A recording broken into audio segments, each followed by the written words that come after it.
हर कहीं पे है हाँ उसी का नूर।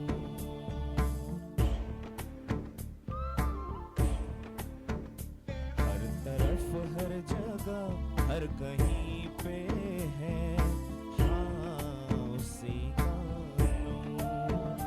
हर तरफ हर जगह हर कहीं पे है हाँ उसी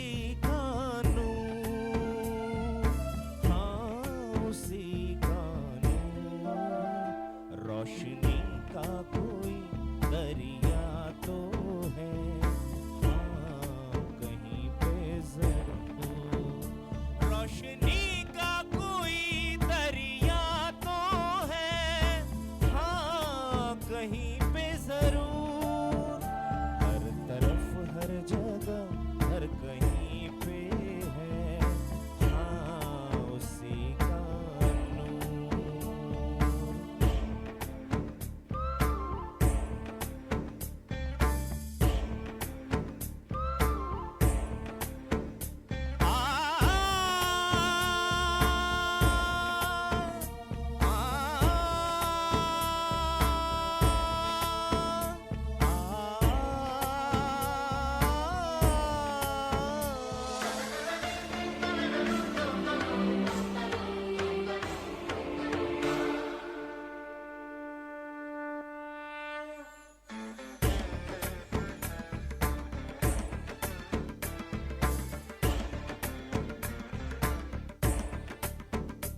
ये आसमां ये ज़मीन चांद और सूरज क्या बना सका है कभी कोई भी कुदरत।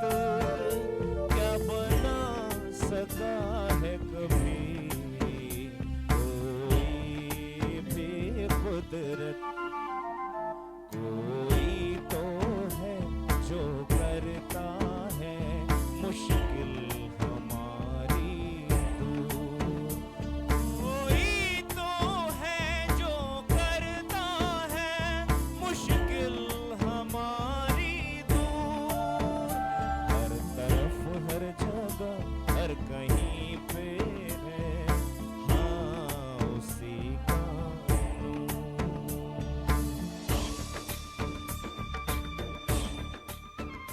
इंसान जब अपनी राह से भटक जाता है वो गलत दिशा में बुराइयों की ओर चल पड़ता है।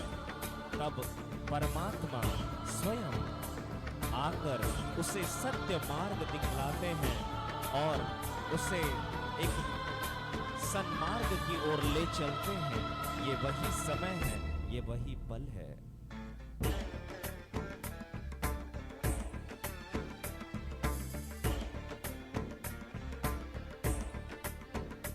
इंसान जब कोई है राह से भटका किसने दिखा दिया उसको सही रास्ता।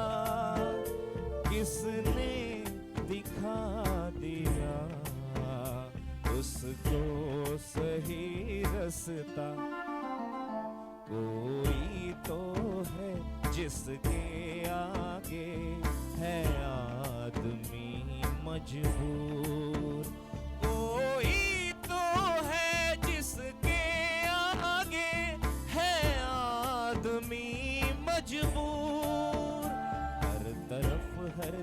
हर कहीं पे है, हाँ उसी का नूर। रोशनी का कोई दरिया तो है, हाँ कहीं पे जरूर। रोशनी का कोई दरिया तो है, हाँ कहीं पे जरूर, हाँ कहीं पे जरूर, हाँ कहीं पे जरूर, हाँ कहीं पे जरूर। एक बार आप सभी प्यार से बोलेंगे ओम शांति।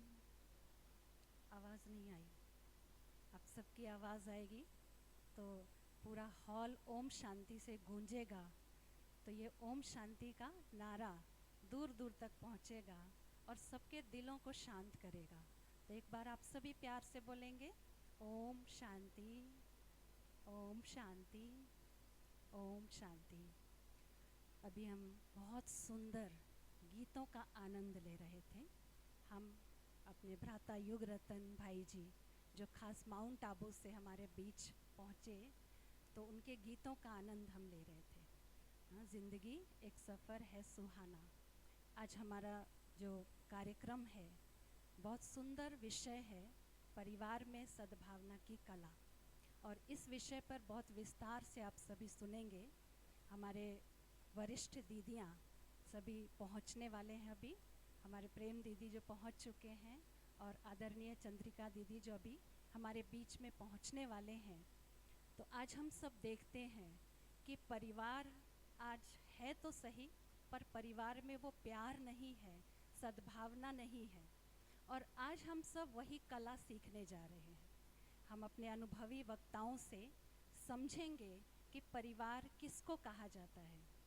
एक समय ये पूरा विश्व एक परिवार कहलाता था, लेकिन आज परिवार के बीच में भी वो पारिवारिक प्रेम, सद्भावना और वो सुख शांति की झलक नज़र नहीं आती। हर किसी को एक दूसरे से शिकायत है और ऐसे शिकायतों के वातावरण में हम एक दूसरे के साथ रहते तो हैं, लेकिन वो अपनापन, वो प्यार हम महसूस नहीं कर पाते हैं। क्या मैं सही कह रही हूँ कि परिवार में एक साथ रहते हुए भी हम एक दूसरे से अनजान हैं? हम एक दूसरे की भावनाओं को समझना शायद भूल चुके हैं। और जब तक हम एक दूसरे की भावनाओं को नहीं समझेंगे, एक दूसरे के लिए वो पारिवारिक प्यार उत्पन्न नहीं होगा, तब तक परिवार में सुख और शांति की कल्पना भी नहीं की जा सकती है। तो आज हम देख रहे हैं कि परिवार जो समाज की एक इकाई है, और परिवार में अगर प्रॉब्लम होती है तो हम समाज के लिए भी कुछ भी कर नहीं सकते। तो वो हमारी व्यक्तिगत प्रॉब्लम होती है, और परिवार में प्रॉब्लम यानी हम सब का मन आज डिस्टर्ब हो रहा है। आज परिवार में कलेश के कारण, कलह के कारण हम सब टेंशन और डिप्रेशन में रहते हैं। तो ऐसे वातावरण में आज आप सब यहाँ पधारे हैं इस विषय पर जानने के लिए। हमारे बीच चंद्रिका दीदी पहुँच चुके हैं और आप सभी खड़े होकर उनका स्वागत करेंगे करतल ध्वनि से। और हमारे युग रतन भाई जी एक गीत प्रस्तुत करेंगे दीदी के स्वागत में।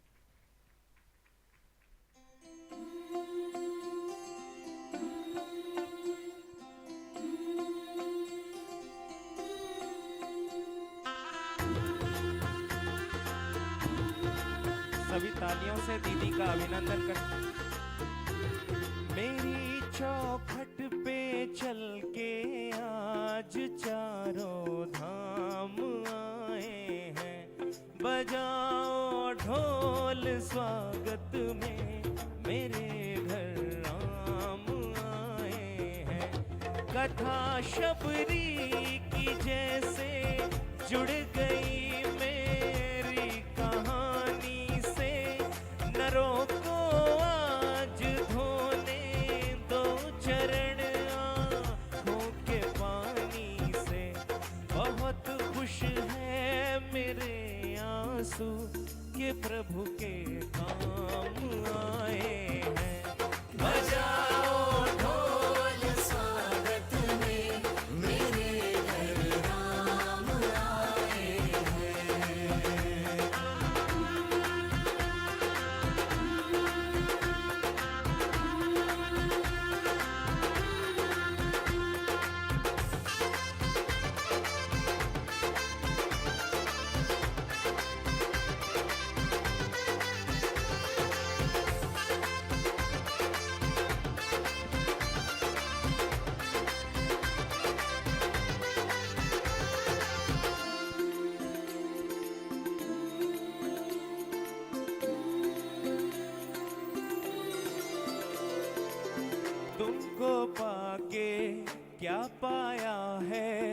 सृष्टि के कण कण से पूछो, तुमको खोने का दुख क्या है। कौशल्या के मन से पूछो, द्वार मेरे ये अभागे, आज इनके भाग जागे। बड़ी लंबी इंतजारी हुई रघुवर तुम्हारी, तब आई है सवारी। संदेशे आज खुशियों के हमारे नाम आए हैं। बजाओ ढोल स्वागत में, मेरे घर राम आए हैं। दर्शन पाके हे अवतारी, धन्य हुए हैं नैन पुजारी। जीवन नैया तुमने तारी, मंगल भवन अमंगल हारी। निर्धन का तुम धन हो राघव, तुम ही रामायण हो राघव। सब दुख हरना अवध बिहारी, मंगल भवन अमंगल हारी।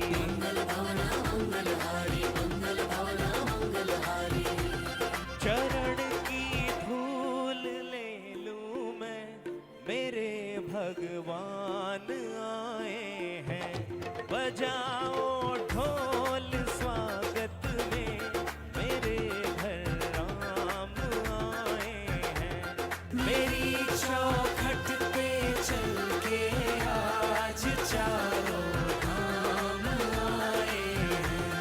बजाओ ढोल स्वागत में, मेरे घर राम आए हैं। खातिर हमारे दूर से चल के जो आप आए, खातिर हमारे दूर से चल के जो आप आए। स्वागत है दिल से आपका, स्वागत है दिल से आपका, तशरीफ आप लाए। स्वागत है दिल से आपका, तशरीफ आप लाए। खातिर हमारे दूर से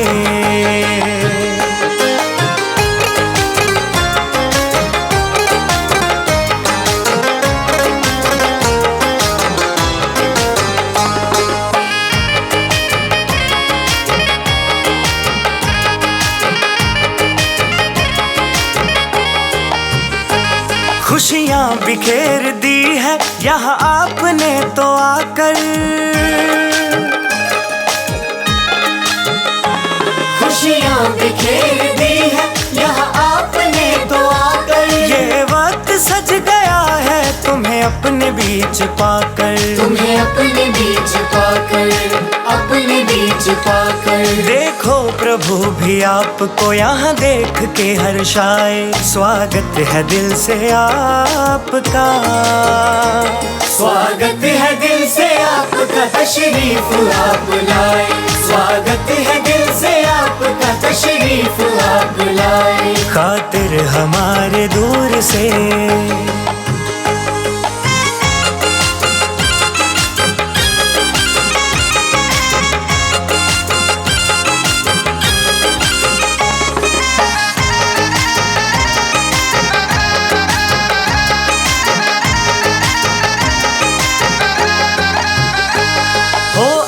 वो फरिश्ते शुभ होता जिनका आना। हो आप वो फरिश्ते शुभ होता जिनका आना। लाए हो साथ अपने उमंगों का नजराना। उमंगों का नजराना, उमंगों का नजराना। आने से आज आपके मौसम भी गुनगुनाए। स्वागत है दिल से आपका, स्वागत है दिल से आपका, तशरीफ आप लाए। स्वागत है दिल से आपका, तशरीफ आप लाए। खातिर हमारे दूर से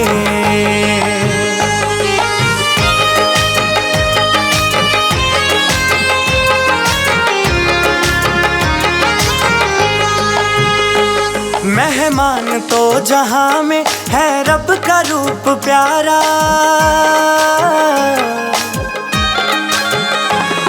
रहमान तो जहां में है रब का रूप प्यारा। शिरकत से जिनकी होता अव्वल है काज सारा, अव्वल है काज सारा, अव्वल है काज सारा। शिरकत जो किए आपने सांसें भी मुस्कुराए, स्वागत है दिल से आपका। स्वागत है दिल से आपका, तशरीफ आप लाए। स्वागत है दिल से आपका, तशरीफ आप लाए। स्वागत है दिल से आपका, तशरीफ आप लाए।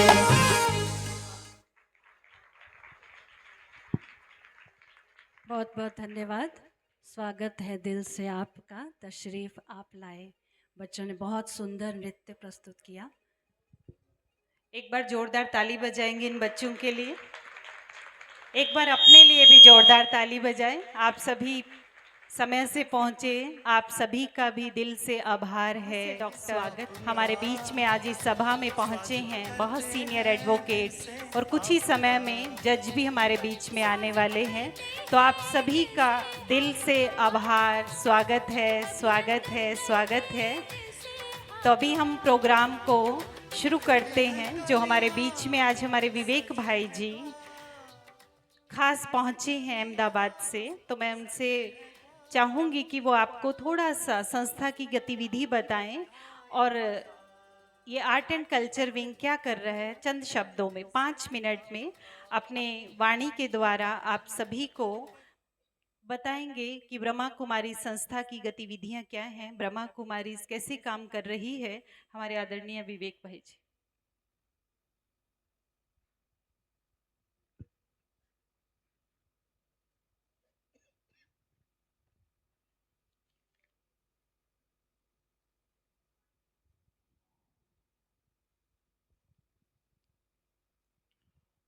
ओम शांति।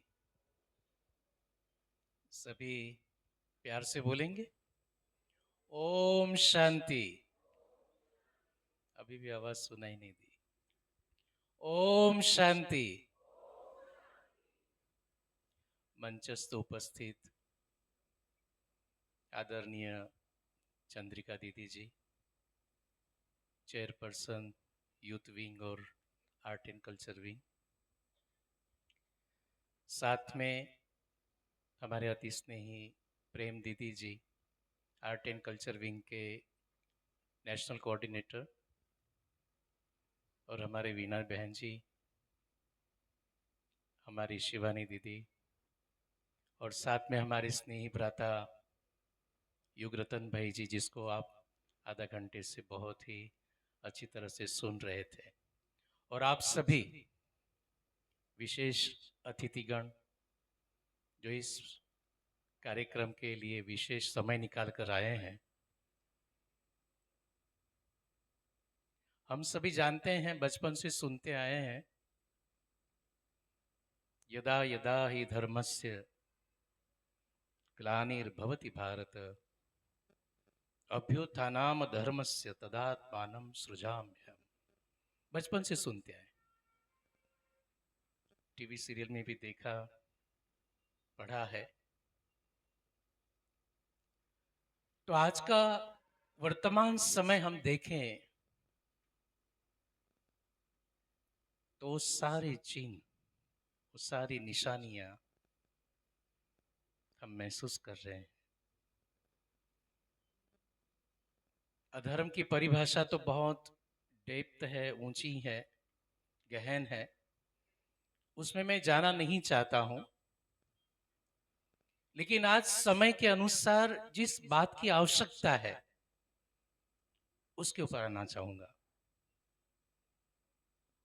आज मनुष्य का मन बहुत ही संकुचित होते जा रहा है। ये हमारी भारत की संस्कृति रही, जिसने हमें पाठ पढ़ाया वसुधैव कुटुंबकम का। कितनी विशालता थी, सागर की जितनी अनंत गहराई विशाल, ऐसी हमारी संस्कृति जब अधर्म के साम्राज्य में घुटती जाती है और आज हम सभी महसूस कर रहे हैं कि हम कहीं ना कहीं सत्य को ढूंढने की कोशिश कर रहे हैं। आज शिवानी बहन ने आपको आमंत्रित किया, यही प्रत्यक्ष प्रमाण है कि आपने इस सब्जेक्ट को दिल से चाहा। बहुत बहुत धन्यवाद हमारे विवेक भाई जी का। बहुत सुंदर वक्तव्य के माध्यम से आपने हमें संस्था की गतिविधियों से अवगत कराया। आप सबको पता चला कि संस्था नवदश उत्सव मना रहा है, माना 90 साल इस संस्था को पूरे हो गए। तो क्या क्या गतिविधियां चल रही है और मुख्य रूप से हम सब अपने जीवन में मानवीय मूल्यों को बढ़ाने का प्रयास कर रहे हैं। इस संस्था का उद्देश्य है कि आत्मा की पहचान कराकर, क्योंकि हम सब आज इस समाज में जो भी कार्य कर रहे हैं रोल कॉन्शियस होकर कर रहे हैं। जो हमारा रियल स्वरूप है वो आत्मा है, वो एनर्जी है, वो सोल है। और अगर अपने रियलिटी को हम समझ जाएं तो हमारे मूल्य जागृत हो जाएं, और जब मूल्य जागृत हो जाएं तो हम सब मिलकर सुंदर समाज का निर्माण कर सकते हैं। अपने परिवारों में भी मूल्यों की स्थापना कर सकते हैं। और एक मूल्यवान व्यक्ति क्या नहीं कर सकता, इस समाज को बहुत सुंदर बना सकता है। एक सुंदर समाज तो हम चाहते हैं, लेकिन बनाएगा कौन? कौन बनाएगा? तो विवेक भाई जी ने आप सबको आह्वान किया, क्या आप चाहते हैं कि हम भी उस सुंदर समाज बनाने में, भारत को फिर से सोने की चिड़िया बनाने में हम भी योगदान करेंगे? इसके लिए कौन कौन रेडी हैं? सबके हाथ नहीं उठ रहे हैं, क्योंकि जो विश्व, पूरा भारत ही हमारा विश्व, और विश्व एक परिवार। तो जब तक हम एक परिवार एकजुट होकर एकता में बंधकर ऐसे आध्यात्मिक समारोह में तो हम भाग लेते हैं, तो कहीं ना कहीं हमारे मन में ये इच्छा ज़रूर है कि हमारा संसार, हमारा भारत सुंदर बन जाए, श्रेष्ठ बन जाए, और हम सब अपने जीवन में मूल्यों को महसूस करें और मूल्यवान समाज का निर्माण करें, जिसमें सुख हो, शांति हो, खुशी हो, आनंद हो, एक दूसरे के लिए प्रेम भाव हो, सद्भाव हो। तो ऐसे सुंदर समाज का निर्माण करने के लिए आज आप सबका आह्वान किया गया है।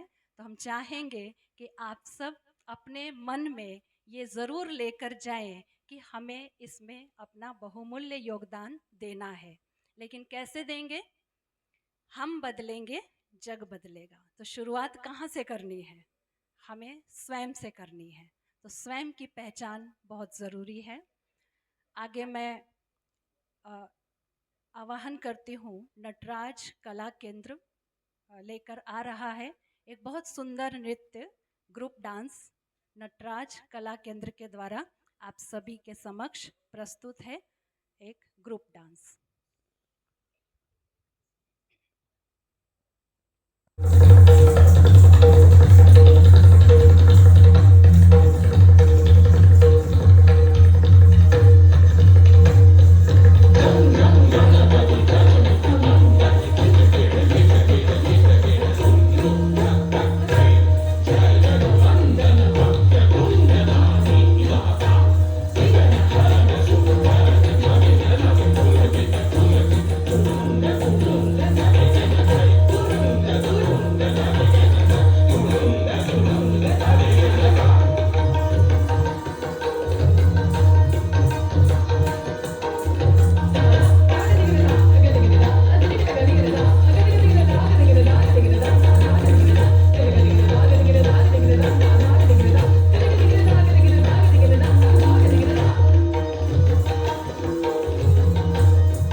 सबको सुख तुम देते जाओ,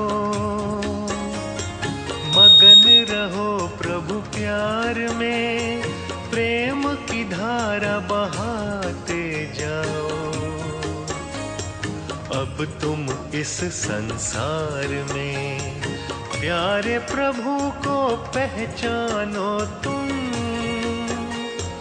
बसा है हर धड़कन में, जग उजियारा होगा प्रेम से, सुख ही सुख कण कण में, शुभ संग। बहुत बहुत धन्यवाद। आप सभी बैठ जाएं। ये जगते हुए दीपकों का त्योहार बहुत ही सुंदर लग रहा था। ऐसे ही आत्मदीप अगर सबका जग जाए तो ये संसार कितना सुंदर लगने लग जाए। तो आप सभी, ये दिए तो थोड़ी देर में बुझ जाएंगे, पर आत्मा रूपी दीपक अगर जग जाए, परमात्मा इस संसार में आकर हम सभी आत्माओं को जागृत कर रहे हैं। और अगर हम सब जग जाएं तो सुंदर समाज का निर्माण कर सकते हैं, अपने जीवन को भी खुशियों से भर सकते हैं। आप सभी यहाँ पधारे, आप सभी वो हंस हैं जो यहाँ मोती चुगने के लिए आए हैं। हमारे दीदियाँ जो मोती लुटाने के लिए आई हैं, और आप सभी हंस बनकर मोती चुगने के लिए आए हैं। और ये मोती पूरे संसार में जाकर, ये बहुमूल्य मोती, मूल्यों की मोती हम सब संसार में जाकर बिखेरेंगे, ताकि ये संसार सुंदर बन जाए, फिर से वो सतयुगी सवेरा आ जाए। आज जो घोर कलयुग बन गया है ये संसार, हर कोई परेशान है, दुखी है, अशांत है। हम सब यहाँ आए हैं उसी शांति की तलाश में, उसी प्रेम की तलाश में जो परमात्मा लुटा रहे हैं। तो हम सब लूटेंगे उस आनंद को, उस प्यार को, वो मोतियों को, अपने जीवन को भी सुंदर बनाएंगे और पूरे संसार को भी सुंदर बनाने का प्रयास करेंगे। तो अभी मैं आदरणीय प्रेम दीदी जी से आग्रह करती हूँ कि आप अपनी शुभ भावनाएं, शुभकामनाएं हम सबके बीच में रखें। प्रेम दीदी जी आर्ट एंड कल्चर विंग के नेशनल कोऑर्डिनेटर हैं। आप करनाल सब जोन की इंचार्ज हैं और 45 वर्षों से राजयोग का अभ्यास कर रही हैं और करा रही हैं, और वर्तमान समय आप करनाल सेक्टर 7 में सेवाएं दे रही हैं। तो आपका बहुत बहुत हार्दिक अभिनंदन है। और अभी हम प्रेम दीदी से उनकी शुभ भावनाएं, शुभकामनाएं सुनेंगे।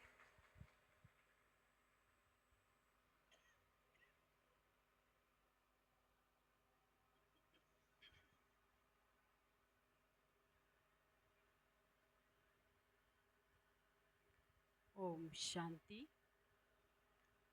सभी प्यार से बोले ओम शांति, ओम शांति, ओम शांति।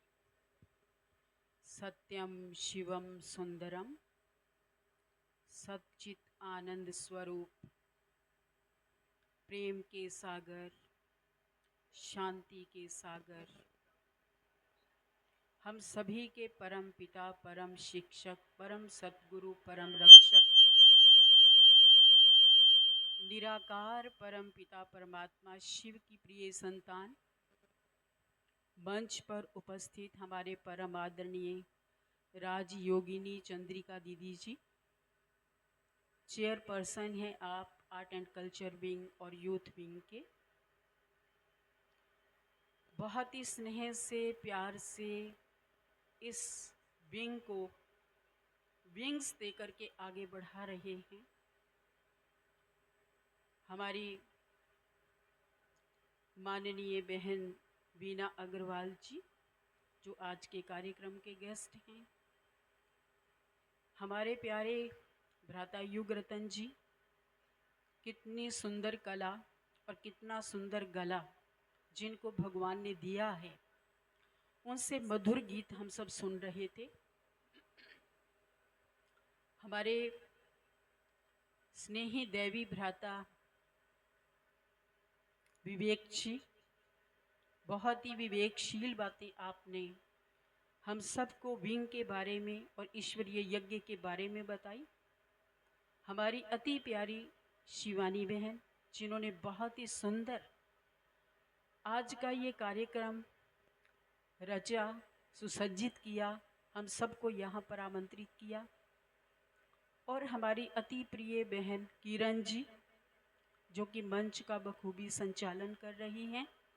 और आप सभी सभा में उपस्थित मेरे प्रिय भाइयों और बहनों, आज हम सभी बहुत ही खुशी के मौके पर यहाँ एकत्रित हुए हैं। प्रजापिता ब्रह्मा कुमारी ईश्वरीय विश्वविद्यालय को इस समाज की सेवा करते हुए 90 वर्ष हो गए हैं और समाज में नैतिक मूल्य, आध्यात्मिक मूल्य, सामाजिक मूल्य, दैवी मूल्य, इन सभी की बखूबी सब मानव मन में इन मूल्यों को स्थापित कर रहे हैं।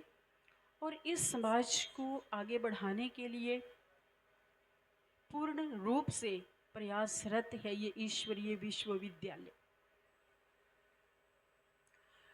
संस्था के 90 इयर्स पूरे होने पर आर्ट एंड कल्चर विंग को भी एक कार्य मिला कि हम भी बहुत सुंदर सुंदर भारतवर्ष में कार्यक्रम करें, क्योंकि हमारी संस्था के भ्राता विवेक जी ने जो बताया कि 20 विंग्स बने हुए हैं, तो सभी बहुत ही हर्षोल्लास के साथ पूरे भारतवर्ष में इसी तरह से बड़े बड़े कार्यक्रम जन जागृति के लिए कर रहे हैं। तो आर्ट एंड कल्चर विंग की तरफ से भी हमारे परम आदरणीय चंद्रिका दीदी जी को ये ख्याल आया कि एक ऐसा अभियान निकाला जाए जिसका नाम रखा गया पारिवारिक सद्भावना अभियान, जिसका विषय रखा गया बहुत ही सुंदर, परिवार में सद्भावना की कला। तो प्रिय भाइयों और बहनों, विचारणीय विषय है कि ये जो टॉपिक है इसको रखने की ज़रूरत क्यों पड़ी। परिवार में सद्भावना की कला, जबकि हमारी भारतीय जो प्राचीन संस्कृति रही है उसमें तो हम सुनते आए हैं कि हमारे भारत में गऊ और शेर भी एक घाट पर पानी पिया करते थे। मतलब कितनी एकता थी, कितना प्यार था, कितना स्नेह था, कितना विश्वास था।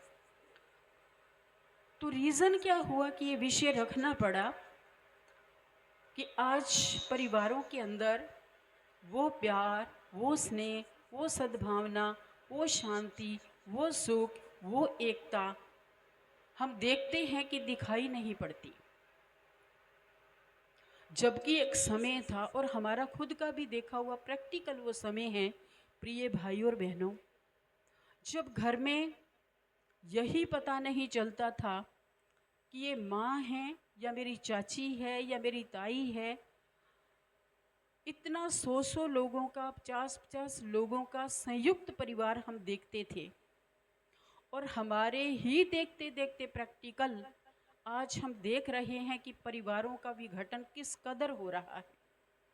एक परिवार में 4 सदस्य भी अगर हैं तो उनका भी मेंटालिटी एक नहीं है, उनके भी विचार एक जैसे नहीं हैं, और कहीं ना कहीं वो सब भी एक मत नहीं हैं। तो कारण क्या हुआ? इतना धीरे धीरे बिखराव कैसे हुआ? वजह क्या हुई?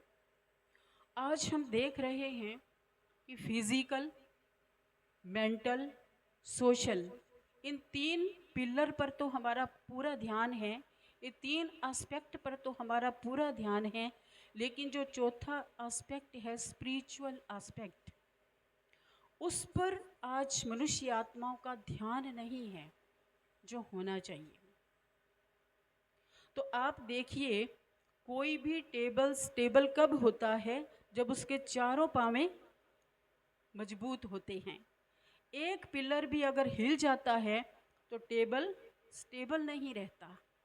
तो आज भी मनुष्य का मन भी स्टेबल नहीं है, और परिवारों में भी स्टेबिलिटी नहीं है, क्योंकि एक पिलर कौन सा? स्पिरिचुअलिटी नहीं है। हाँ, कुछ भक्ति का थोड़ा बहुत अंश पुट हम कर लेते हैं, उसी को हम समझ लेते हैं शायद यही स्पिरिचुअलिटी है, लेकिन नहीं। स्पिरिचुअलिटी का माना ही क्या है? स्पिरिचुअलिटी आप अगर वर्ड देखेंगे तो उसमें 3 आई होती है। 3 आई का मतलब क्या है?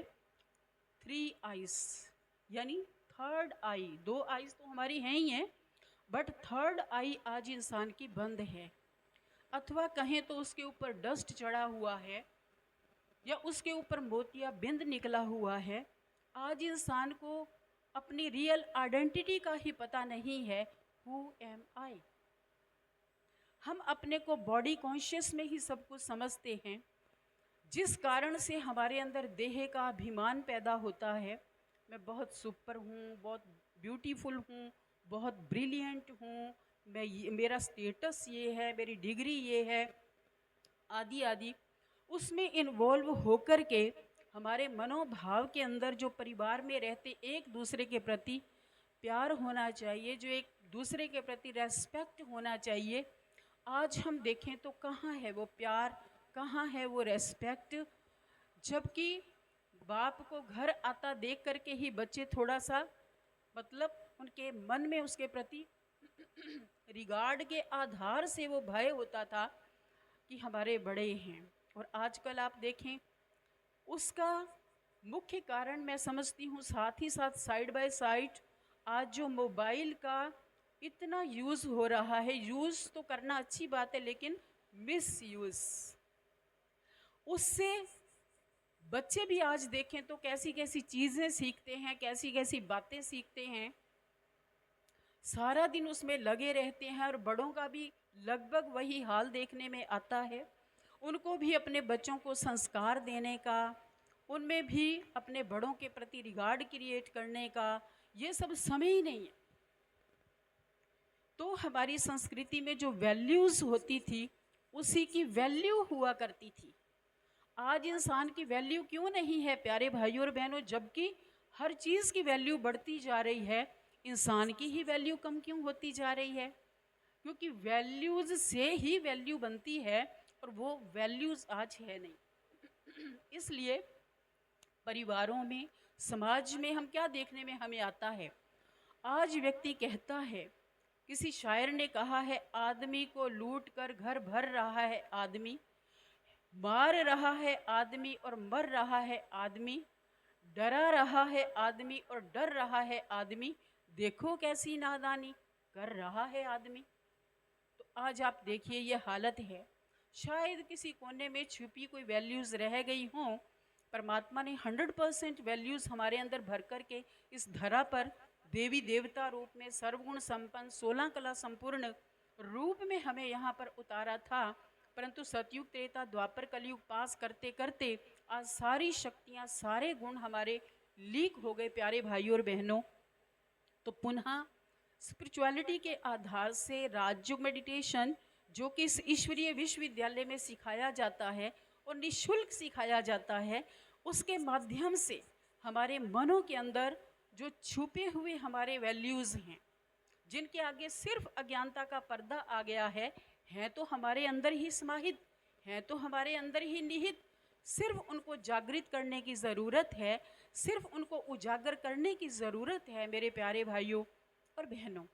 एक छोटी सी 2 मिनट की स्टोरी आपको सुनाती जो इसी टॉपिक पर आधारित है कि किस तरह से बॉडी कॉन्शियस के कारण आज परिवारों में भी छोटे से लेकर बड़े तक हर कोई समझता है कि मैं ही सुपर हूँ, मैं ही बड़ा हूँ, मैं ही हूँ जो कुछ हूँ, मेरा ही सबको कहना मानना चाहिए और मेरे अनुसार सबको चलना चाहिए, छोटे से लेकर बड़े तक सबके मन में।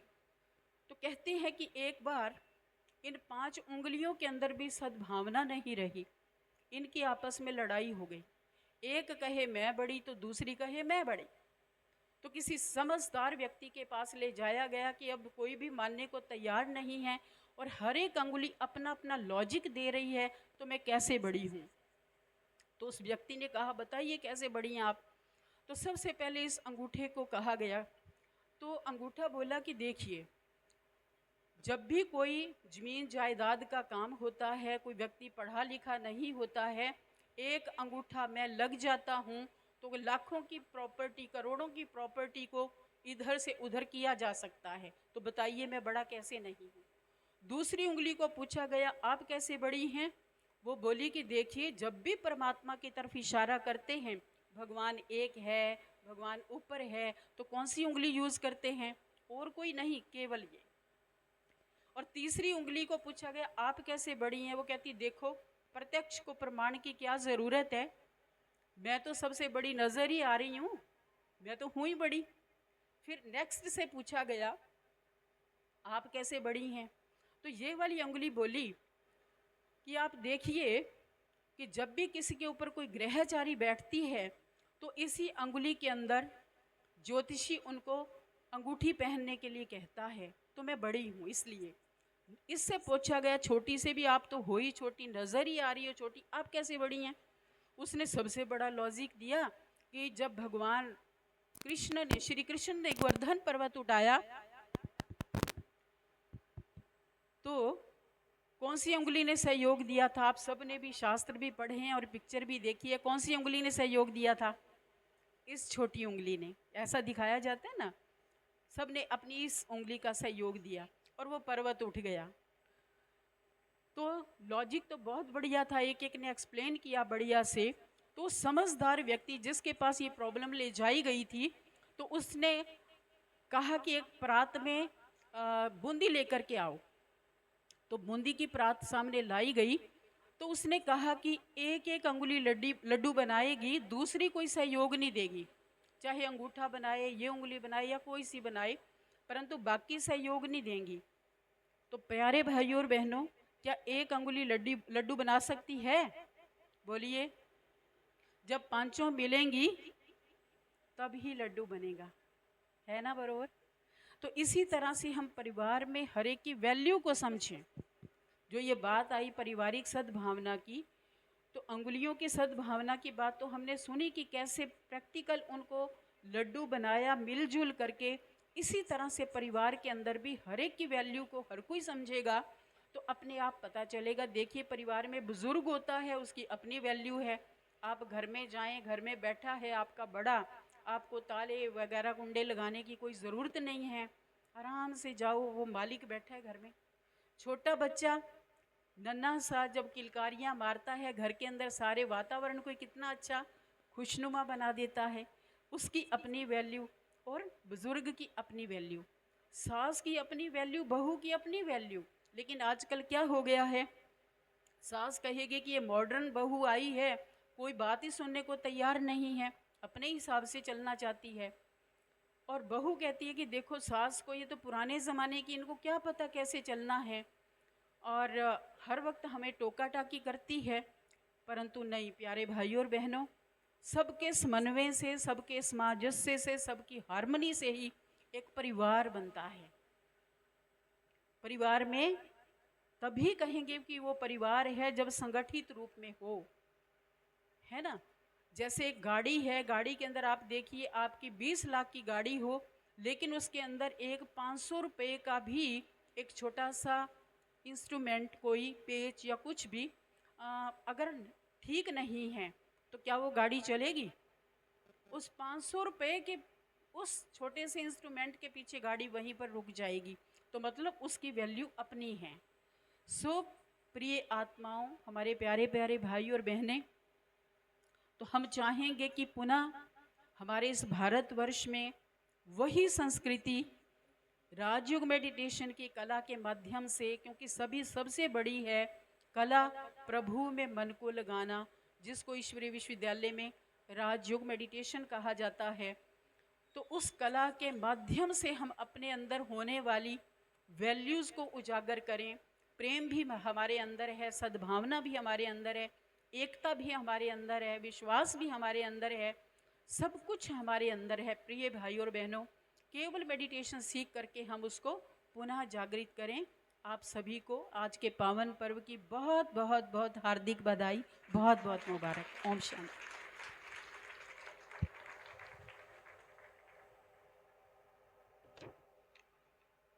आदरणीय प्रेम दीदी जी का दिल से बहुत बहुत शुक्रिया, बहुत बहुत थैंक्स, जिन्होंने बहुत छोटी सी स्टोरी के माध्यम से हमें घर परिवार में सद्भावना कैसे बनाई जाए वो स्पष्ट किया। आप सभी को समझ में आया कौन बड़ा, कौन बड़ा? सारे बड़े। हाँ? आज परमात्म महावाक्यों में भी कहा, अगर परिवारों में सद्भावना लानी है तो छोटों को भी रिगार्ड दो और बड़ों को भी। आज मुझे परमात्मा की ये बात बहुत अच्छी लगी कि गले में ताबीज डाल लो कि मुझे सबको रिगार्ड देना है, चाहे कोई छोटा हो चाहे कोई बड़ा हो। क्योंकि दीदी ने बहुत सुंदर शब्दों में स्पष्ट किया कि लड़ाई तो सिर्फ किसकी है? मैं की।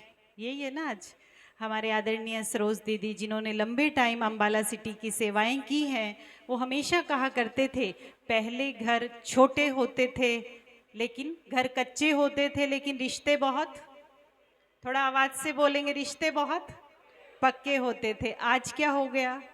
घर पक्के हो गए हैं और रिश्ते बहुत, ऐसा ही है। पर आज हम क्या सीखने आए हैं यहाँ? कि परिवार में रहते हुए सद्भावना की कला को कैसे बढ़ाया जाए। आप सभी हमारी बहुत मीठी आदरणीय राजयोगिनी चंद्रिका दीदी को सुनने के लिए आए। सद्भावना ला सकते हैं, उसकी छोटी सी युक्ति बताई स्व परिवर्तन के द्वारा।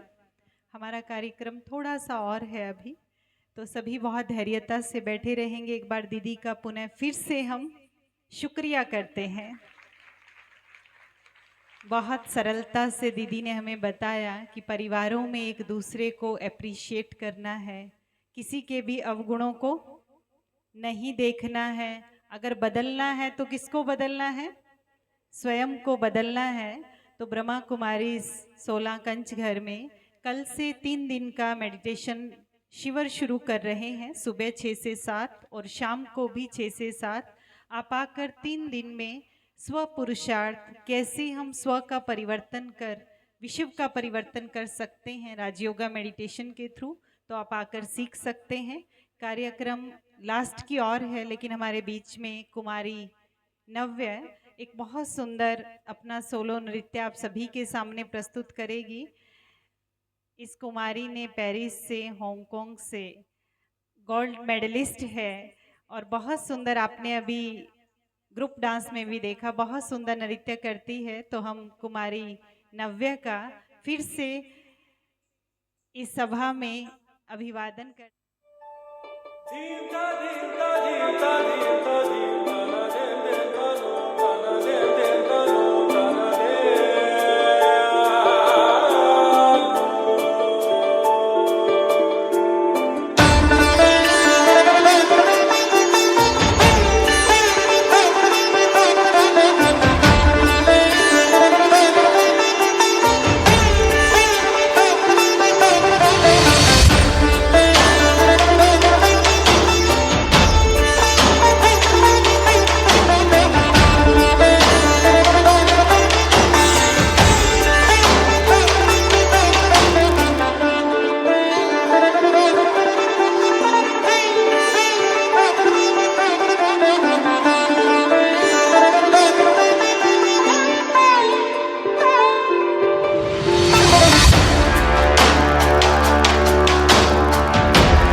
शाम मुख देखत मुस्काई तगड़ीम दीम ना अबीर गुलाल खाल लिए नाचत कुंवर शाम देखत ब्रिज सारी कही भर भर मारी पिचकारी राह प्यारी बीजत जाए सारी दो सखियां सारी मिलकर कहे राधा राधा राधा राधा राधा राधा। शाम ढले पर शाम न आए हृदय की पीड़ा कहत न जाए। शाम ढले पर शाम न आए हृदय की पीड़ा कहत न जाए। बिरहा की मारे में जमुना के तीर, बिरहा की मारे में जमुना के तीर, चंचल हृदय में कैसे धरोगी कान्हा। कान्हा कान्हा तो से हृदय ना जोड़ूंगी, बैरी बांसुरी की धुन पे ना नाचूंगी। सखियां सारी घुल मिल गुलाल रंग श्याम चरण को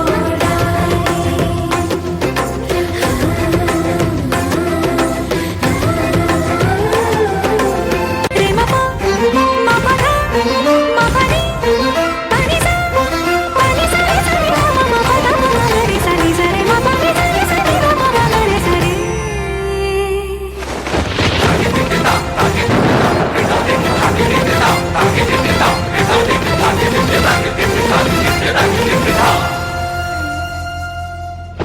कान्हा कान्हा तो सिर हृदय न जोड़ूंगी, बैरी बांसुरी की धुन पे ना नाचूंगी।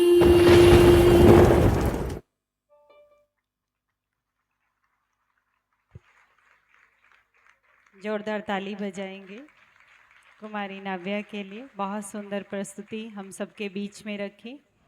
अभी हमारे बीच परमपिता शिव परमात्मा को याद करते अपने परिवार में प्रेम विश्वास शांति एवं सद्भावना का वातावरण बनाने में मैं संकल्प करती हूँ कि मैं एक दूसरे की भावनाओं को समझने और स्वीकारने का प्रयास करूंगी। मैं एक दूसरे के प्रति विश्वास एवं आदर रखूंगी। मैं हर दिन कुछ समय परिवार के साथ सार्थक संवाद एवं सकारात्मक वातावरण के लिए दूंगी। अगर मैं पोडियम के ऊपर खड़ी रहती तो ये लोग दिखाई नहीं दे रहे थे मेरे को।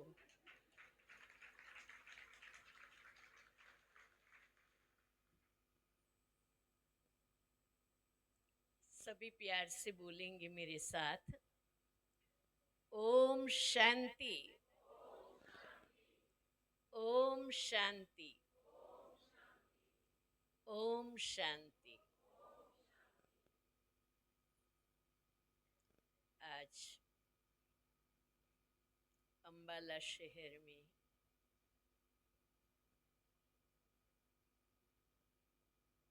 आप सभी के बीच पहुंचने का मुझे सौभाग्य मिला है। उसका निमित्त इस अंबाला शहर के ही एक सदगृहस्थ बने हैं। वो है हमारे गुलशन भाई। मैंने जब आज उनसे मिली तो कहा था कि आज की सभा में मुझे पहले आपको याद करना है, क्योंकि आपके सदके में यहाँ आई हूँ। उनके दो बच्चे, दो युवा बेटे अहमदाबाद में हमारे पास केंद्र पर आते हैं। बहुत संस्कारी, बहुत गुणों से संपन्न। तो मुझे हुआ कि जिनके बच्चे इतने अच्छे हैं उन माँ बाप को मिलना चाहिए, और यही कारण बना मेरे यहाँ आने का। मैंने हमारी शिवानी बहन को कहा कि मैं पंजाब की ओर आ रही हूँ,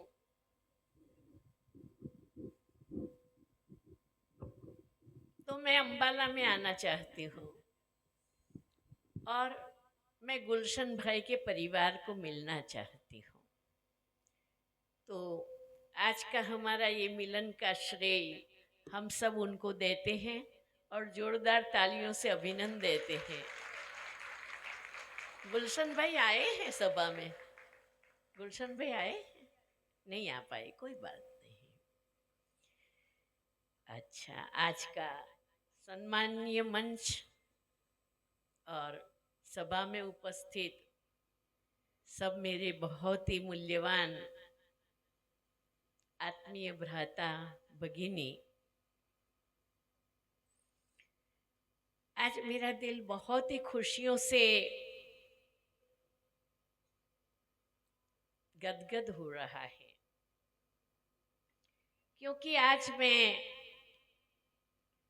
परिवार की बात करने जा रही हूँ। हम सभी जानते हैं कि परिवार से समाज बनता है, व्यक्ति से परिवार, परिवार से समाज, समाज से राष्ट्र, अनेक राष्ट्र मिलके विश्व बनता है। आज सारे संसार की समस्याओं का लोग सोच रहे हैं।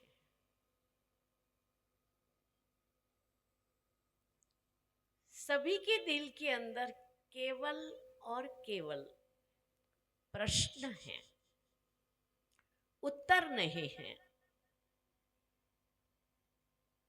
हर दिन न्यूज़पेपर देख करके, टीवी देख करके, मोबाइल देख करके, समाचारों को सुन करके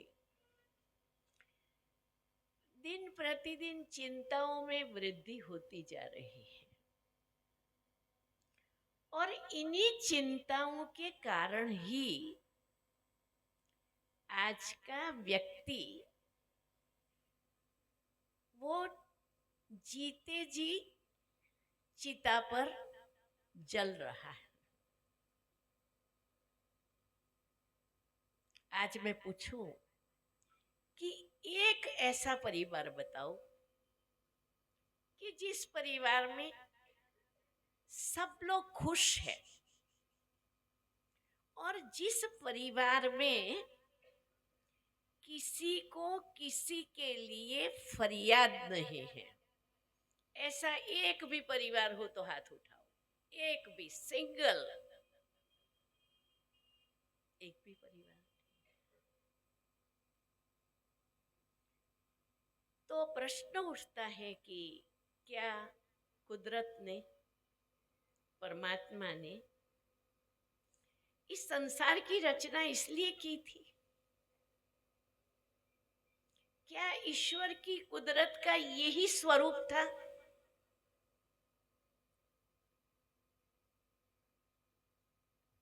आज घर घर में सबसे बड़ी बीमारी है, वो बीमारी मैं आज आपको सुना देती हूँ। अगर उस बीमारी को खत्म किया जाए तो हर परिवार हेल्दी बन सकता है।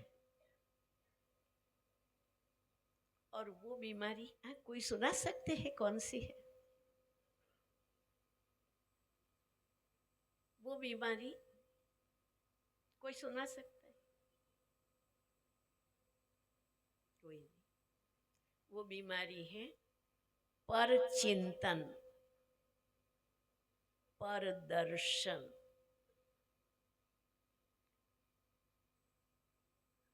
घर में इतनी अच्छी बेटी है, इतना अच्छा बेटा है, माँ बाप है, हर कोई को एक दूसरों की कमी ही दिखाई पड़ती है,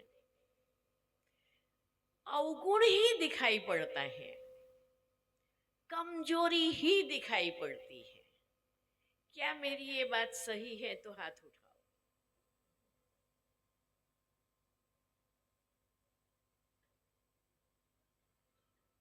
अब ये एक गलती ऐसी है कि इस गलती से अनेक गुना मानसिक विकृतियां फैलती जा रही है।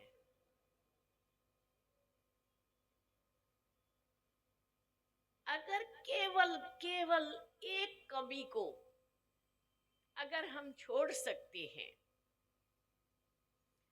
तो हम परिवार में सद्भावना ला सकते हैं, और वो ये है कि मैं अपने आप से निश्चित कर लूं कि मुझे कभी भी किसी की भी कोई भी कमी को देखना ही नहीं है। क्या ये संभव हो सकता है? मैं कभी किसी की कमी को नहीं देखूं, ये संभव हो सकता है? तो जरा हाथ उठाओ, हाथ उठाओ, हाथ उठाओ। मैं आपको गारंटी से कह सकती हूँ, जिस दिन आपके जीवन में ये धारणा आ गई कि आपको किसी की कमी नहीं दिखाई पड़ती है, लेकिन उनकी विशेषता अवश्य ही दिखाई पड़ती है, और एक और काम कर लीजिए, उस विशेषता को एप्रिशिएट कर लीजिए, उस विशेषता को अप्रिशिएट कर लीजिए कि आप बहुत अच्छा भोजन बनाते हो। अरे बहन जी, आप तो बहुत ही अच्छा घर सेट करते हो, आप परिवार का बहुत ध्यान रखते हो, आप अपने जीवन में, अपने संबंधों में, अपने परिवार में एक जादू देखेंगे, मिरेकल देखेंगे।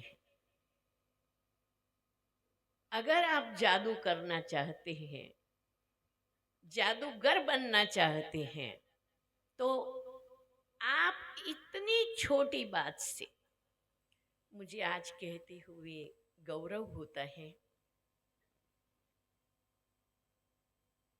इस संस्था के अंदर जब मैं 18 साल की थी, आई थी, और फिर ऐसी ब्रह्मा कुमारी बहन बनने की ट्रेनिंग के लिए एक आयोजन किया था।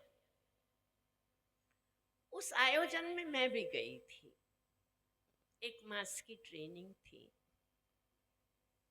उस ट्रेनिंग के दौरान,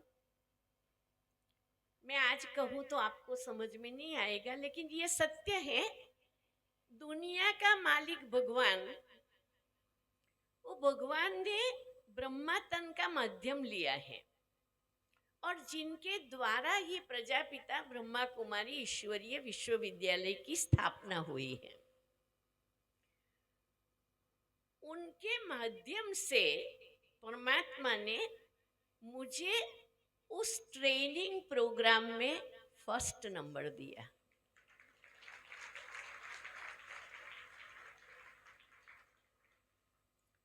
और वो फर्स्ट नंबर क्यों दिया?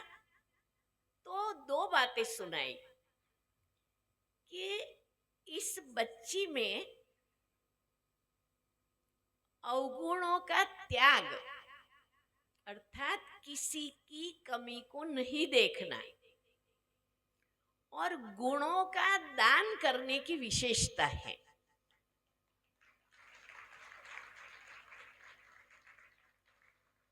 और मैं सचमुच कहती हूँ, मुझे कभी किसी के अवगुण किसी की कमी, किसी की कमजोरी कोई मेरे कानों में आकर के ठोक ठोक करके डाल दे, तो भी ना वो मेरे दिल में जाती, वो मेरे दिमाग में कहाँ भी नहीं रहती। और उस घड़ी मेरे दिल में ये आता है कि इस आत्मा को परिवर्तन करना वो भी मेरा काम है, वो आत्मा को परिवर्तन करना ये भी मेरा काम है। और मेरा उसी दिशा में लक्ष्य फोकस हो जाता है। मैं किस विधि उस आत्मा की उस कमी को पूरी करूं और उसको परिवर्तन करूं। व्यक्ति में आत्मा है, आत्मा परमात्मा की संतान है। परमात्मा में जो शक्ति है, जो गुण है, जो विशेषताएं हैं, वो सब हर इंसान में है। लेकिन उस शक्ति, उस गुण, उस विशेषताओं को वो यूज कब कर सकती है? जब उसको ताला की चाबी मिल जाए। और वो चाबी कौन सी है मालूम है? Love is the key to open the lock of the luck.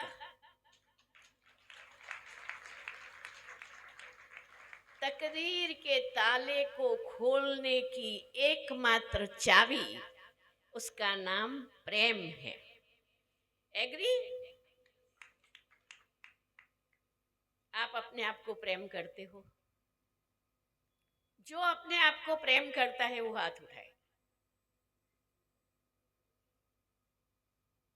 अच्छा, तो फिर दिल में मुझे किसी से मान मिले, सम्मान मिले, अप्रिशिएशन मिले, ऐसी इच्छा नहीं होती है ना? कि होती है?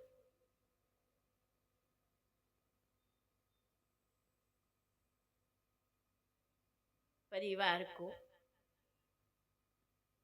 सद्भावना से भरने के लिए मुझे पहले अपने आप को सद्भाव से भरना होगा। और वो सद्भाव कौन सा जागृत करना है? मैं एक श्रेष्ठ आत्मा हूं, एक महान आत्मा हूं, यूनिक आत्मा हूं। मेरे जैसा दूसरा इस संसार में कोई था नहीं, है नहीं, होने वाला नहीं है। कोई भी मेरे जैसा इंसान आप दुनिया में से एक ढूंढ लाएंगे? आप अपने जैसा कोई इंसान ढूंढ के ले आएगा? नहीं। तो मैं यूनिक हूं, ये यूनिक है, ये यूनिक है, ये यूनिक है। हर कोई यूनिक है। तो हर एक की यूनिकनेस को, विशेषता को दिल से एक्सेप्ट करो और अप्रिशिएट करो कि वो बहुत अच्छा है, बहुत परफेक्ट है, बहुत विशेष है। मुझे सचमुच उनके लिए बहुत प्यार है, मुझे उनके लिए बहुत रिस्पेक्ट है। एक बार मेरा दुबई जाना हुआ, वहाँ प्रेस कॉन्फ्रेंस थी। सारे रिपोर्टर्स ने मुझे एक सवाल पूछा कि आपके हिसाब से आज की युवा पीढ़ी को क्या चाहिए? एक शब्द में सुनाओ, क्या चाहिए? आज की युवा पीढ़ी को क्या चाहिए? और वो एक शब्द था, अप्रिशिएशन। सही है? युवाओं को क्या चाहिए? अप्रिशिएशन। आप उसको अप्रिशिएट करो। तो परिवार को एक करने के लिए, परिवार के मूल्य को बढ़ाने के लिए पहले हम खुद को रियलाइज करें कि मैं एक सर्वशक्तिवान परमात्मा की मास्टर सर्वशक्तिवान आत्मा हूं और मेरे पास सब कुछ है। मुझ आत्मा के अंदर प्रेम, आनंद, खुशी, शांति, पवित्रता, शक्ति सब कुछ है।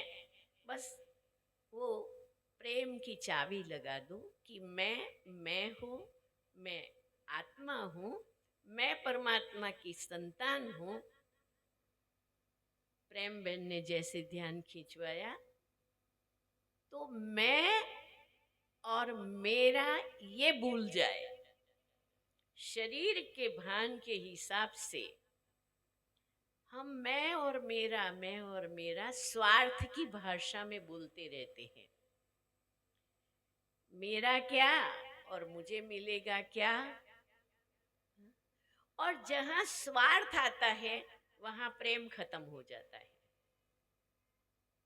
प्रेम को बनाए रखने के लिए आप और आपका सब कुछ आपका है, आप हो, आपका है। जब आप किसी भी व्यक्ति को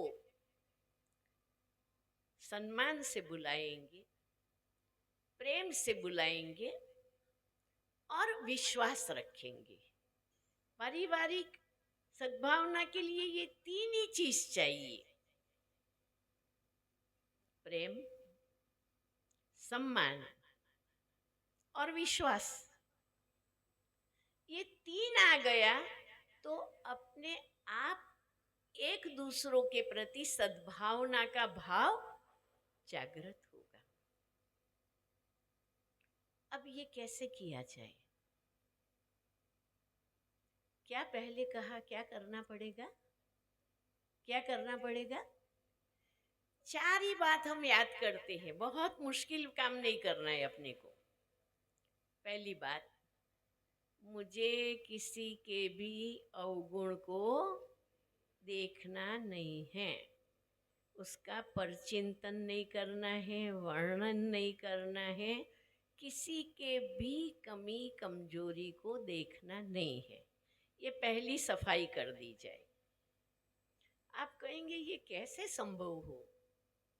अरे आप एक फिल्म देखते हो, उस फिल्म के अंदर हीरो भी है, हीरोइन भी है, विलन भी है, डाकू भी है, चोर भी है। आप कितनी मजा से फिल्म देखते हो? देखते हो ना? एक्सेप्ट करते हो ना? तब उसका अवगुण नहीं दिखाई पड़ता है कि ये चोर चोरी क्यों कर रहा है।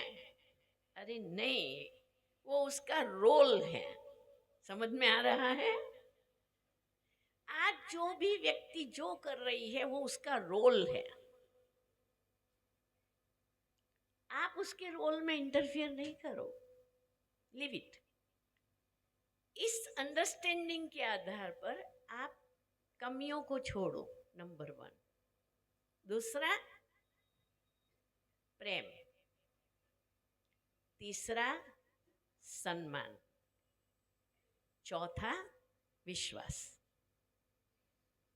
अगर कोई किसी में अविश्वास लाता है तो बहुत बड़ी क्रैक पड़ जाती है।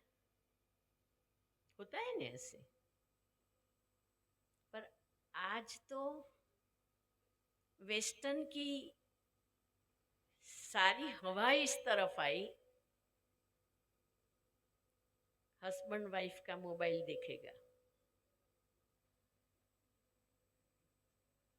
वाइफ हस्बैंड का देखेगा, बेटी का देखेगा, इसका किस किस का फोन आया है, जरूर इनका इनसे रिलेशन है। फिर उनकी इंक्वायरी करेंगे। अरे ये क्या है? मैं ऐसी सीट पर बैठी हूँ, मेरे पास बहुत प्रश्न आते हैं, बहुत प्रश्न। आज तक परिवार में जो हुआ है, एक नया इतिहास शुरू करने के पहले आज तक परिवार में जो हुआ है और हमारे दिल दिमाग में घर करके बैठा है, बहू के लिए, बेटी के लिए, वेवाई के लिए, पड़ोसी के लिए, बॉस के लिए, ये ऐसा है, वो ऐसा है, इसने ये किया, उसने वो किया, तो हमको क्या करना पड़ेगा? वो सारा एक बार क्या करना पड़ेगा? डिलीट करना पड़ेगा।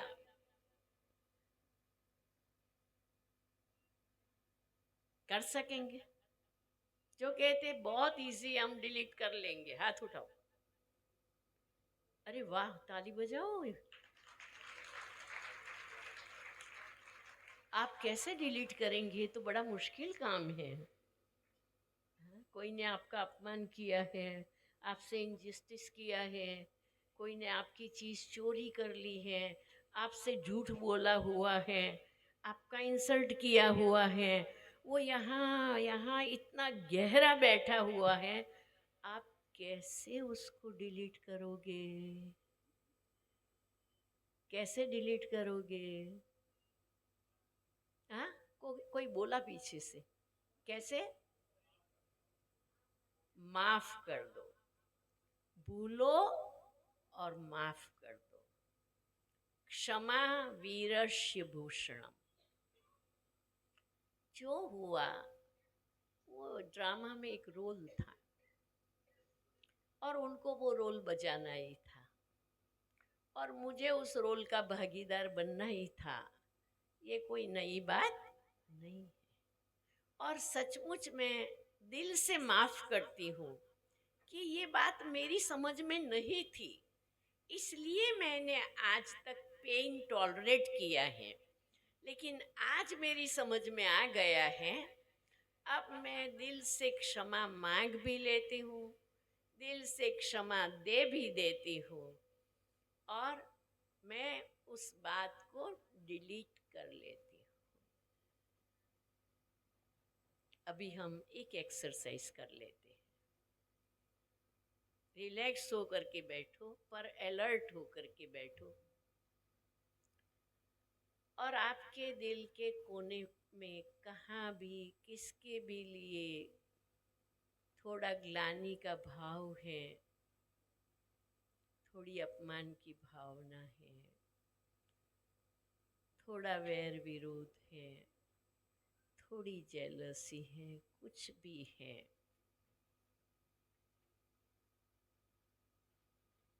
अपने मन अंदर साक्षी भाव से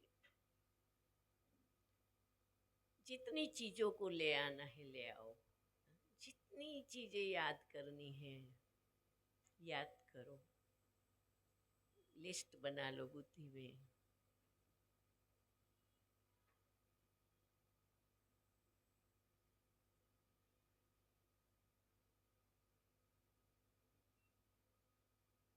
खड़े हो जाइए।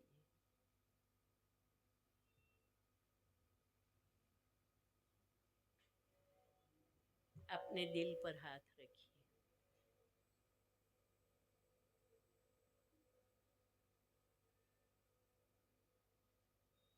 दिल ही दिल बहुत सच्चाई से इस बात को स्वीकार करेंगे।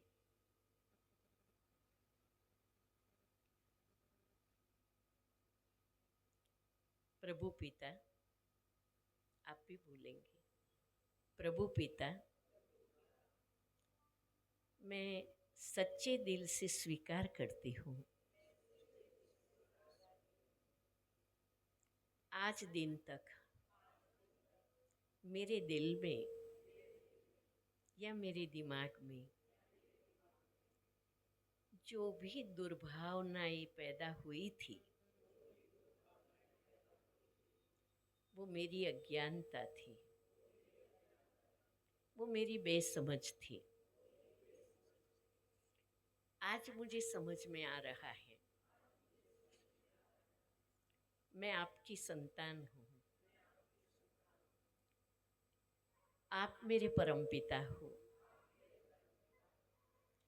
मैं आपके जैसी हूँ और इस नाते दिल में क्षमा भाव धारण करते हुए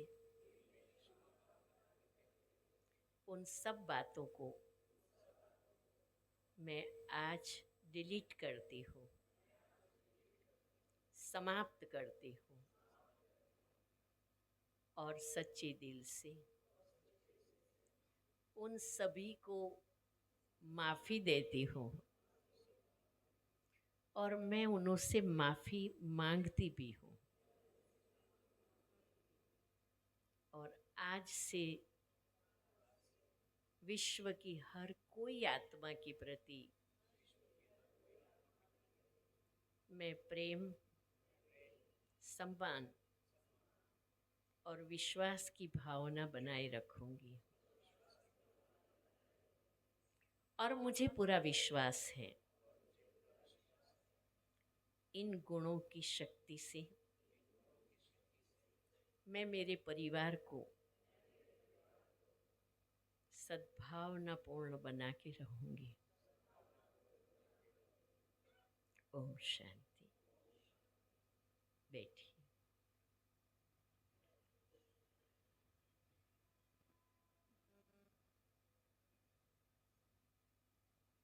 अब दूसरी एक बहुत महत्वपूर्ण बात आप सभी को ये कहना चाहूंगी कि जब स्वयं भगवान ने हमारे लिए यूनिवर्सिटी कम हॉस्पिटल कम होम कम जॉइंट स्टॉक कंपनी का बिजनेस शुरू किया है तो आपको उसका लाभ लेना चाहिए। आपके अम्बाला में ब्रह्मा कुमारी ईश्वरीय विश्वविद्यालय की ब्रांचेस हैं। जो नहीं जानते हैं इसके बारे में वो जरा हाथ उठाएं। सब जानते हैं। अच्छा, जो नहीं जाते हैं, जानते तो है पर कभी गए नहीं हैं, वो हाथ उठाएं तो हाथ उठाएं अच्छी तरह से।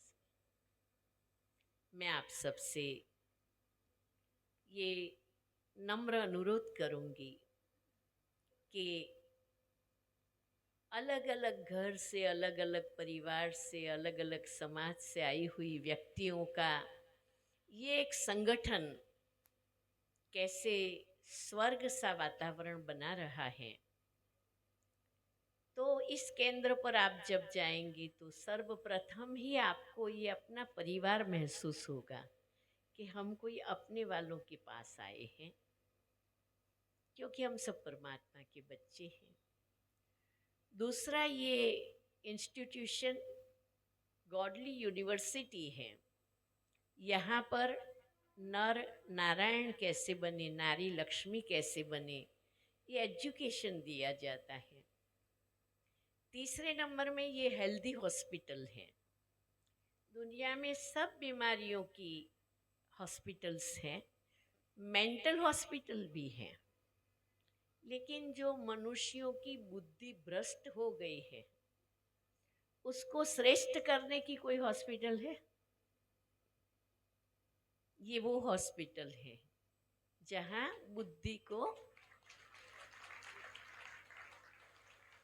बुद्धि को श्रेष्ठ बनाई जाती है।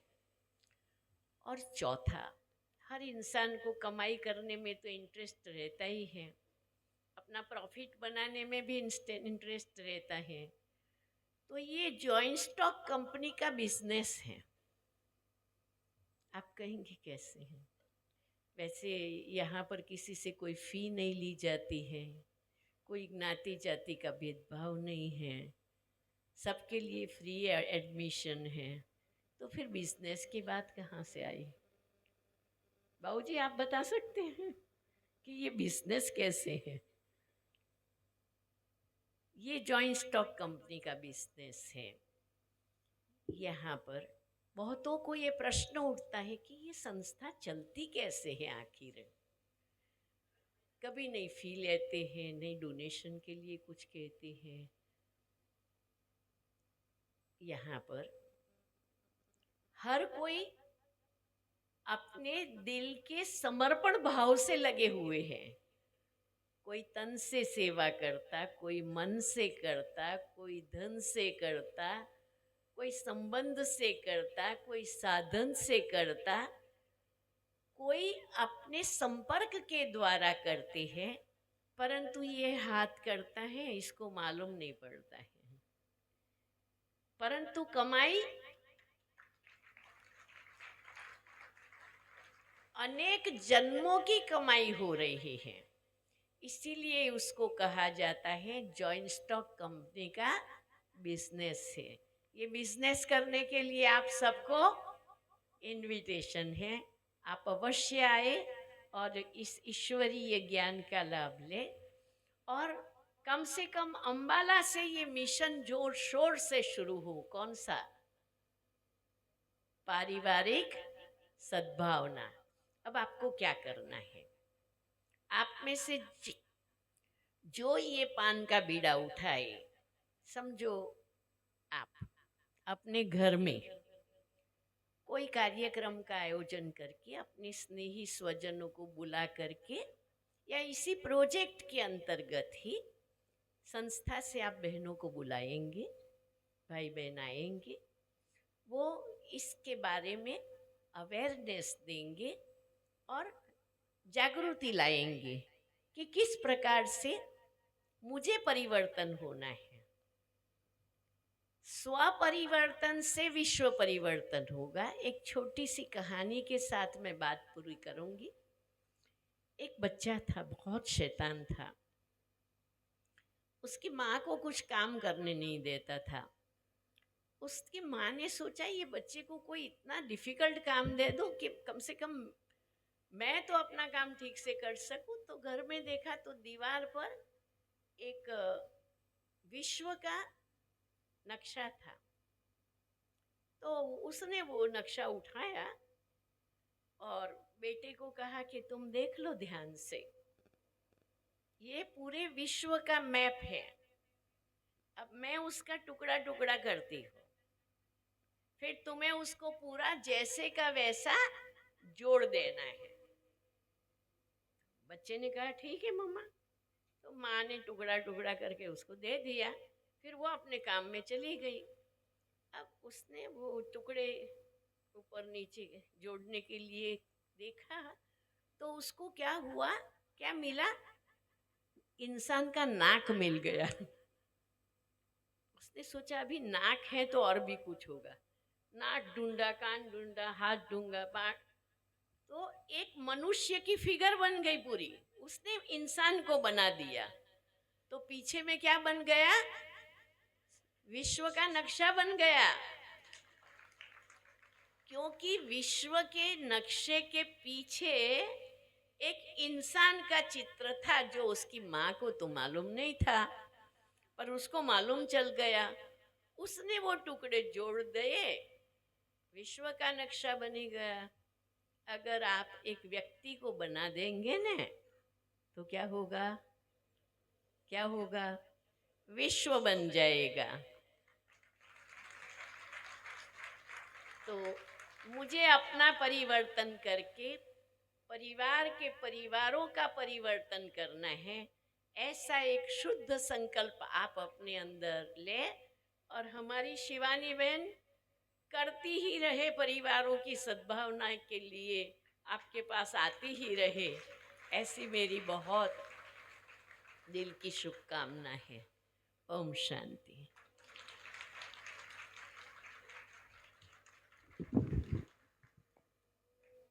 बहुत बहुत शुक्रिया।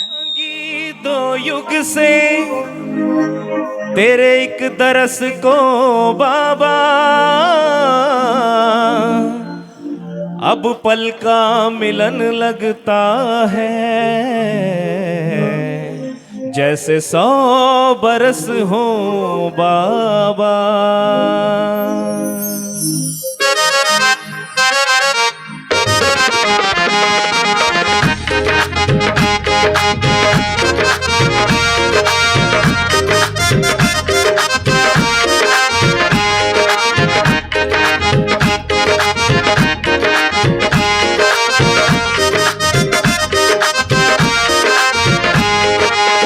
मेरे बाबा, प्यारे बाबा, इस जग में तेरे जैसा कोई नहीं है। मेरे बाबा, प्यारे बाबा, इस जग में तेरे जैसा कोई नहीं है। तुझको जो पाया सब कुछ है पाया, पाने को बाकी अब और नहीं है। तुझको जो पाया सब कुछ है पाया, पाने को बाकी अब और नहीं है। पाने को बाकी अब और नहीं है।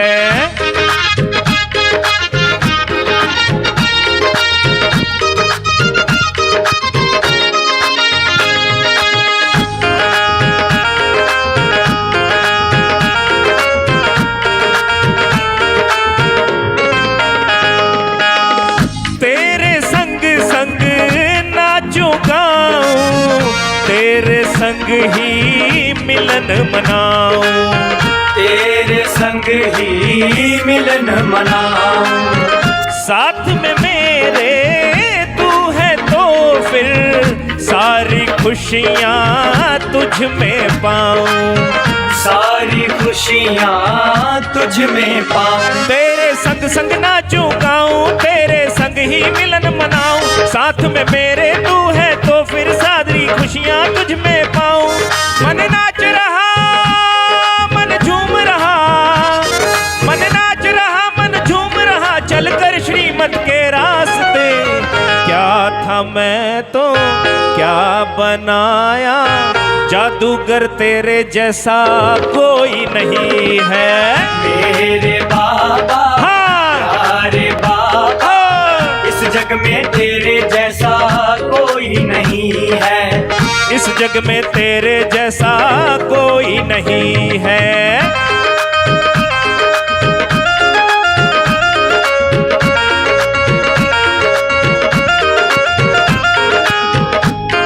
सब मिल के गाइए।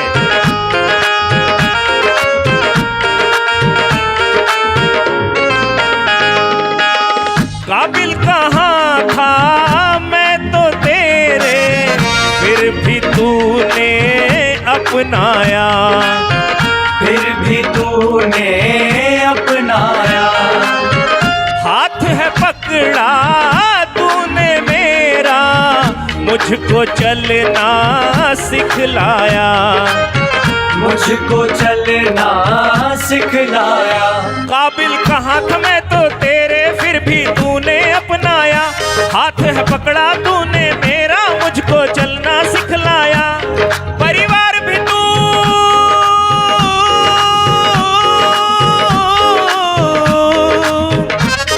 परिवार भी तू संसार भी तू, तुझसे ही सारे वास्ते। देखूं तुझको देखूं खुद को, भाग्य तो मेरे जैसा कोई नहीं है। मेरे बाबा प्यारे बाबा, इस जग में तेरे जैसा कोई नहीं है। इस जग में तेरे जैसा कोई नहीं है। देव बनाए तू पावन बनाए तू, अंधियारे जीवन में प्रकाश फैलाए तू। भाग्य बनाए बाबा जीवन सजाए तू, भाग्य बनाए बाबा जीवन सजाए तू। हम हैं आभारी तेरे बाबा, तेरे सिवा अब मन में कोई नहीं है। मेरे बाबा प्यारे बाबा, इस जग में तेरे जैसा कोई नहीं है। इस जग में तेरे जैसा कोई नहीं है। इस जग में तेरे जैसा कोई नहीं है। इस जग में तेरे जैसा कोई नहीं है।